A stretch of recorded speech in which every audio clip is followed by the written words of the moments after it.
Good morning, Easterers. My name is Deirdre, and I'm on here on behalf of Poort FM in Easterers. And today marks our auspicious day, where we have a conversation with Brigadier Tine, and he's the Commissioner. Brigadier, you're the Commissioner of the Tshwane District. Yes, I'm the acting District Commissioner of Tshwane. And we want to welcome him here. Today we have certain questions pertaining, and most of the time it's urgent questions that we need answers to, and sometimes we do not get that. And today Brigadier is here to answer one really, or not just one, two really important questions. And we as Poort FM are here on behalf of the community of Easterers. Firstly, it obviously the pertaining and the prevalenting drug abuse that's happening within Easterers. You know, the drug abuse, the drug selling, and how the policing around in Easterers is not that visible. And that is the community's main concern, the visibility of policing within Easterers. Thanks very much, and let me greet the viewers. We've noticed the issue of the drugs in Easterers. Of course, if you can remember, we had stakeholder engagement. The MEC was around. The issue came out also, and I was attending, and I gave a promise as acting district commissioner to say we are going to tackle the issue. Indeed, even if I don't have the correct date, we came in, we launched the Operation Okaimulao, we were in Easterers, we saturated the area, and the hotspot area, more especially Hans Coverdale Street, that is problematic, we were there. We came out with arrests. And the issue of the, I think it's the tuk-tuks, we stopped a lot of them. We arrested 3 of those guys that were transporting drugs during that time of operation. And also today, we are operating in Easterers, although today's operation is Operation Okaimulao. We're concentrating in Easterers as well as in Silverton. Easterers, so far, we are here. The roadblock, we've got the roadblock that we're going to visit. Good morning, viewers. It's me, Hope and Tiny, with your Poort FM news. It is just exactly 9 in the morning. As you can see on my far left-hand side, it is a roadblock, an special operation Okaimulao. As you can see, it's a roadblock where police are inspecting cars, motorists searching for anything that is illegal. As you can see, it is Okaimulao. And so far, I can safely say that we've already arrested 3 of the drug dealers. We've arrested 3 people for possession of hardcore drugs. It's crystal meth that we've arrested in Easterers today. So the operation is continuing. We'll see at the end of the operation how far are we going to be with the successes. But more especially, the operation is focused on dealing with the issues of the drugs, and dealing with the issue of liquor, and also in dealing with the issues of unroadworthy vehicles. During the briefing, the issue of spinning of vehicles came in, that the Easterers have got a problem of spinning of vehicles. We were with the Gauteng traffic, we were with the TMPD superintendent, that we are going to plan an integrated operation. I'm not going to mention when, but we are going to execute it so that we can cap this problem. Because that is also one of the main concerns, all these spinnings at those type of events. That's where crime is really happening. That is when the drug selling is happening, overuse and abuse of drugs and alcohol. So when it comes to that, then our community is sort of like intoxicated, and they find out, now it's time to come to the police station and do give a report or a statement that something is happening. However, they find that when they get to the police station, the client service service, or should I mention that the language barrier, because the community of Eersterus is Afrikaans, and unfortunately the sergeant or the officer who do take their statement will have to do it in a different language, and the community sometimes say that that language doesn't bring about the message that happened, the incident that happened. Is there a way forward on just curbing this language barrier? I think as a police, when you or any person is recruited to become a police officer, you need to be conversant, or you need to speak English and Afrikaans. So in all police officers, maybe it should be the issue of attitude. I'm not too sure. But what I will encourage is that, I'm all the time in constant talk with the councillor. The councillor always give me information, we talk. And where there are problems, excuse me, the councillor talks to me.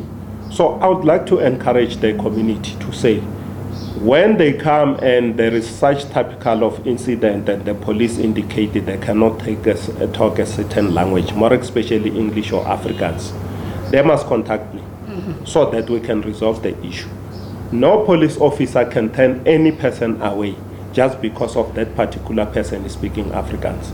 Because in terms of the intake in the South African police, each and every police officer is supposed to speak English or Afrikaans. That must not be a barrier at all. So as a community, as a client, and I get to an officer in the charge office and I ask, give me Brigadier's number. Will they give it to me? Well, won't they be too lenient? Or could I be stating, Brigadier said that I could contact him because this is of utmost importance that it should happen. And I know at some point, some people might just misuse that privilege too. If you remember very well, we were in Boschkop area. We were with the minister. And the minister indicated to say, we need to give our contact numbers to the community. My number is open 24/7. At the police station, when any community member needs my contact number, they must be able to give that particular community member my contact number. I can even give it right now because we are in an open channel, of course. My number is 082 416 3701. 082 416 3701. And we expect, of course, that the contact numbers of the station commanders must be displayed at the church office, so that the communities, when they've got challenges, they must be able to view the contact number of the station commander, and they must be able to interact with the station commander. If that has not happened, that one I'll address it with the station commander of Eersterus. But of course, if you're willing to speak to me in terms of the crime challenges affecting the area, speak to me, contact that number, then I will be of assistance. Of course, we encourage the community that they speak to us, because sometimes these issues of drugs are a challenge. Yes. And you find that the communities, they say they don't trust the local police officers in giving them that information. If they talk to me, I'll be able to organize the task team. We've got the task teams at the districts that we can send to any particular area so that they can deal with the information.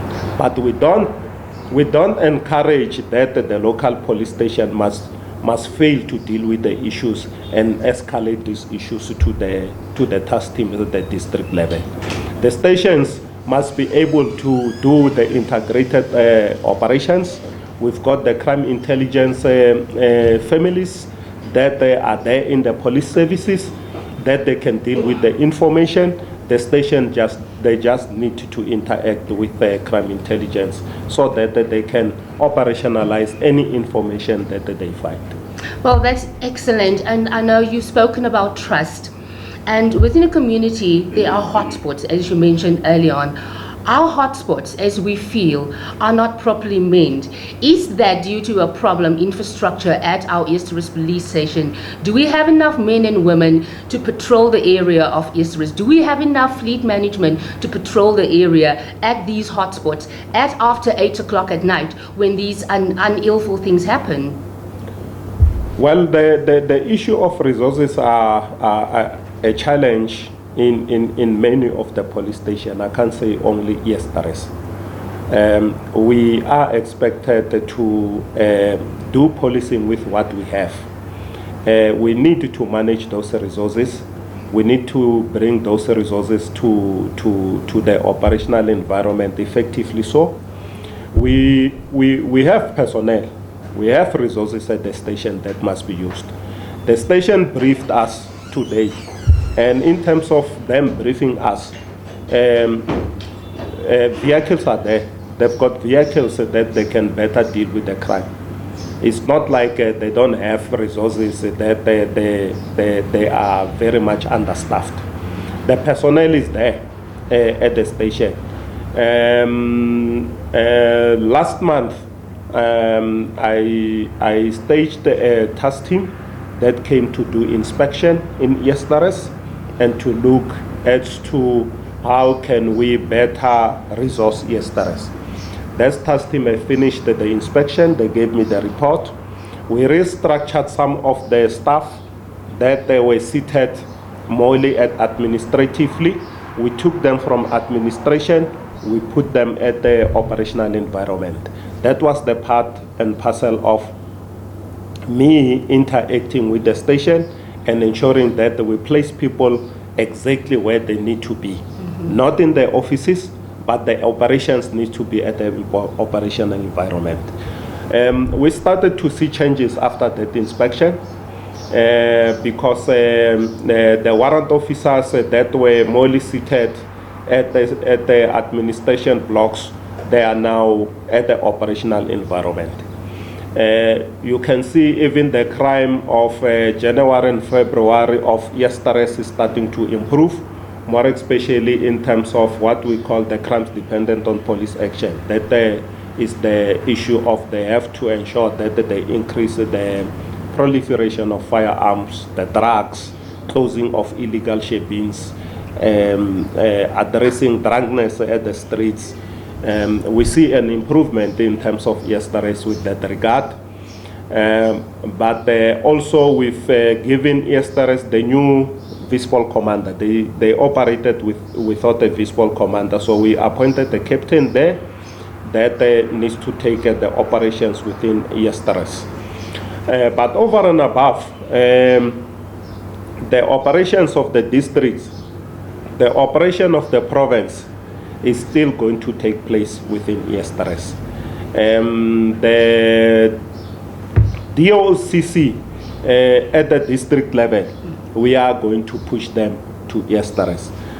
We are monitoring some of the drug laws. I'm not going to say where and who's that, but we are in the process of acquiring the search warrants for those particular drug laws that we are going to operationalize the information. So I've already tasked crime intelligence relating to that. When there are arrests, of course, the communication will be loud about it. We will come out and say, we've operated in this drug lot, we found something or we didn't find something. So the operation will still be continuing in that regard. No, I think as a community, as part of Easterus community, that is what actually brings joy to your heart, knowing that something is being done and there will be some sort of repercussion will be taken, to the perpetrators. And just in closing, what can we as a community of Easterus help to combat, combat certain crimes, to go forward and say, listen, this happened, because we are scared as a community, we're really scared. Thanks for that question. Critically, as the police, we can't decrease crime on our own. If there is any of the police that can say they can decrease crime at their own, they are joking at this current time. We need to interact with the community. We need to get information from the community. We need, of course, to give the communities our contact numbers, because these are not our personal cell phones. These are state cell phones. Hence, I was able to give you my cell phone. Many of the communities, they come to me with that information. I encourage the community to come with information, to contact me, to contact the station commander, so that we can assist each other. I've encouraged also the station commander to go and do the community engagements, because the community will be able to talk to the station commander to say this and this and this is taking place, we need assistance here or there, so that we can be able to fight this crime together. And we want to encourage the community also to come to be the informers. Of course, being an informer, you are protected in giving information, because we give you the handler. That particular handler knows how to deal with confidential information. And of course, we reward the information. If it's positive enough, we reward that particular information. So we encourage that. But as a district commissioner, I will also visit the station, and I will also come with the team from the district, and just to check on the station. But I will positively indicate to say there is quite an improvement, although not much of an improvement. But if you see the crime of the quarter, the station didn't do well. But when you look at the crime coming to January and February, you see there is a little bit of decrease, although the contact crimes are still a challenge, of course, that we need to do more in terms of decreasing the crime. So you've heard it yesterday's District Commissioner of Tshwane, Brigadier Tine. Him and his team are really working hard in keeping Yestera safe, and we want to thank them. And as Brigadier Tine said, we have to do it together as a community. We have to work with them, so don't be scared. There will be protection. If you have information with regard to prevailing crime that's happening within Yestera, it's your duty as a community member to keep your community safe. Thank you. Thank you, Brigadier. Much appreciated. Thank you.